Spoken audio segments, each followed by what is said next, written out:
જય શ્રી કૃષ્ણ મિત્રો, કેમ છો? મજામાં ને? આજે આપણે એકદમ સરસ અને એકદમ મસ્ત ચોમાસામાં ખાવાની મજા પડી જાય તેવા આપણે ચણાની દાળના ઢોકળા બનાવીશું. ન આથો લેવો કે ન આપણે દળવા, આપણે એકદમ સરસ અને શરીરમાં પણ હેલ્થી અને આ ઝરમર વરસાદમાં ખાવાની પણ મજા પડી જાય ગરમા ગરમ તેવા આપણે ચણાની દાળના ઢોકળા બનાવીશું.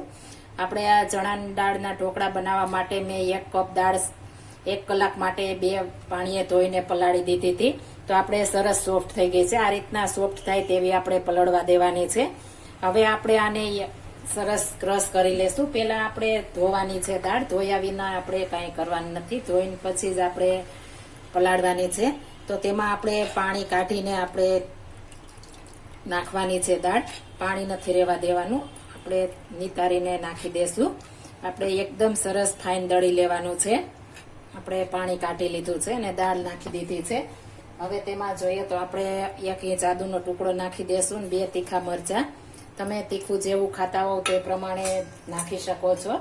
અને આમાં આપણે છાશ કે દહીંનો ઉપયોગ નથી કરવાનો, એટલે હું 2 લીંબુ નાખી દઈશ. આપણે ખાટા મીઠા હશે તો ખાવાની પણ મજા આવે, એટલા મસ્ત બને છે ને આ ચોમાસામાં તો આપણે ખાવાની જ ઓર મજા આવે છે. એકદમ સરસ આપણે 2 લીંબુ નીચોવી લેશું. ખટાશ તમે જેવી ખાતા હો તે પ્રમાણે. લીંબુ ન ખાતા હો તો છાશમાં પણ કરી શકો છો, પણ લીંબુમાં એકદમ મસ્ત ટેસ્ટફુલ બને છે, એટલે માટે મેં લીંબુમાં બનાવ્યા છે. હવે આને આપણે એકદમ સરસ દરદરું, આછું દરદરું આપણે ઢોકળાનું દળીએ તેવું ક્રશ કરી લેવાનું છે. આપણે સરસ દરદરું આ રીતના ક્રશ કરી લેવાનું છે. પાણીનો જરા પણ ઉપયોગ નથી કરવાનો. પાણીનો ઉપયોગ કરીશું તો આપણે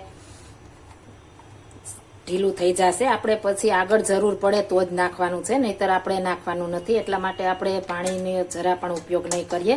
જરૂર પડશે તો જ આપણે આગળ નાખવાનું છે. આ રીતના આપણે દરદરું કરી લેવાનું છે. એકદમ સરસ આપણે દરદરું મસ્ત તૈયાર થઈ ગયું છે. હવે તેમાં આપણે અડધી વાટકીથી ઓછો એટલો આપણે રવો નાખીશું. આ રીતના બધું સરસ પહેલાં મિક્સ કરી લેવાનું છે. પછી આપણે જરૂર પડે તો જ પાણીનો ઉપયોગ કરવાનો છે, નહીતર નહીં. આપણે પાણીની જરૂર પડશે તો આપણે જે મિક્સરમાં તો તેમાં જ આપણે પાણી નાખી દઈશું અને સરસ મિક્સ કરી દઈશું. હવે આમાં આપણે સ્વાદ પ્રમાણે નિમક નાખી દઈશું, હળદર પાવડર. બધું સરસ એકદમ સરસ ફેટી મિક્સ કરી લેવાનું છે. જેમ ફેટશું તેમ આપણે આ ઢોકળા મસ્ત બનશે ચણાની દાળના. આપણે આ ફટાફટ પલાળેલી દાળ 1 કલાક પલાળી હોય તો 1 કલાકમાં પલળી જાય છે ને આપણે 10 મિનિટમાં ફટાફટ બની જાય છે. આપણે સાઈડમાં ઓઇલ વાળી કરીને રાખવાની છે. આપણે સરસ આ રીતના બેટર બનાવવું જોઈએ તો આપણે મસ્ત બનશે. આપણે 2 ચપટી સોડા નાખીશું, વધારે નહીં, 2 ચપટી જ નાખવાના છે. અને આપણે સરસ ફેટી લેશું. આપણે એકદમ સરસ ફૂલી જશે ફેટશું એમ. આમાં આપણે વધારે સોડાની જરૂર નથી પડતી, અને જો તમારે સોડાનો નાખવો હોય તો એનો પણ નાખી શકો છો, તો પણ આપણે મસ્ત બનશે. આપણે આ રીતના એકદમ સરસ ફૂલાવી લેવાનું છે. જેમ ફૂલશે તેમ આપણા ઢોકળા મસ્ત બનશે. આપણે એકદમ સરસ ફૂલી ગયું છે, તમે જોઈ શકો. એકદમ સરસ આપણે ફૂલીને તૈયાર થઈ ગયું છે. હવે આને આપણે જે ઓઇલવાળી ડીશ કરી છે તેમાં નાખવાની છે. થિકનેસ તમે તમારે પ્રમાણે કરી શકો છો. મારા ઘરમાં આ ઢોકળા જાડા હોય છે થિકનેસ થોડી, એટલે હું થોડા જાડા કરું છું. આ રીતના આપણે સરસ કરી દેવાના છે. અને ત્યારબાદ આપણે લસણની ચટણી જો તમને પસંદ હોય તો નાખી શકો.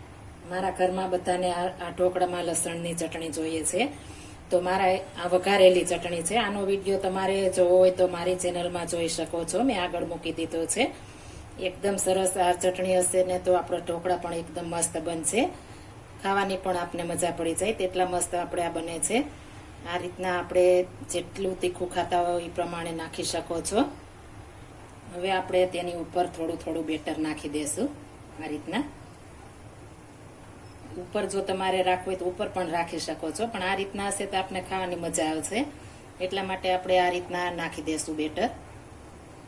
અને સરસ લીસું કરી નાખવાનું છે. આપણે સરસ બેટર ભરાઈ ગયું છે. હવે આને આપણે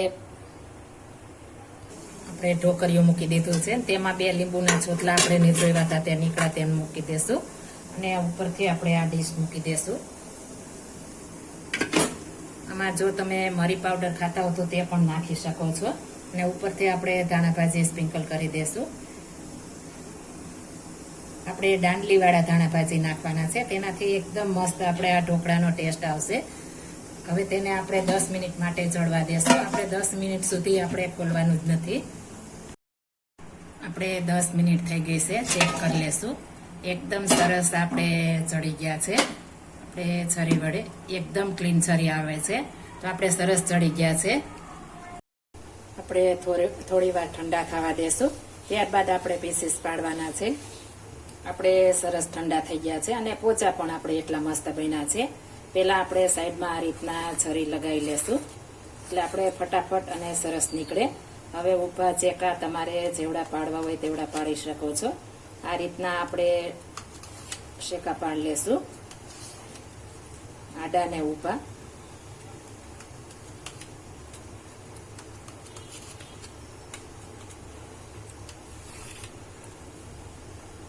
આપણે એકદમ જાળીદાર અને એકદમ પોચા રૂ જેવા આપણે ચણાની દાળના ઢોકળા તૈયાર થઈ ગયા છે. આપણે એકદમ સરસ અને ખટ્ટા મીઠા આપણે આ ચણાની દાળના ખાટિયા ઢોકળા તૈયાર થઈ ગયા છે. આપણે તમે એકવાર જરૂર ટ્રાય મારજો.